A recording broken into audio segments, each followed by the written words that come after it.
కార్తీక మాసం వచ్చేటప్పటికి శివాలయంలో, విష్ణువాలయంలో, అంబికాలయంలో, మఠ ప్రాంగణంలో ఈ 4 చోట్ల కూడా దీపాన్ని పెడతారు. మీకు 12 నెలలు ఉన్నప్పటికీ కూడా 12 నెలలలో ఏ నెలలో పెట్టే దీపానికి కూడా ఆ నెలతో దీపం పేరు లేదు.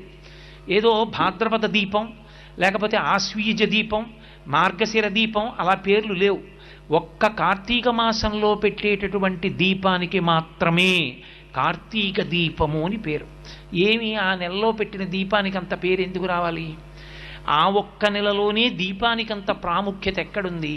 యథార్థానికి పూజలో ప్రారంభంలో ఒక అంగంగా మనం దీపం వెలిగిస్తాం. కానీ కేరళ రాష్ట్రంలో ఇప్పటికీ ఒక అలవాటు ఉంది. దీపం ఒక్కదాన్ని వెలిగించి దాని మీదకి అన్నపూర్ణని ఆవాహన చేసి పూజ చేస్తారు అక్కడ. కానీ మన వైపు ఆ ఆచారం లేదు. దీపం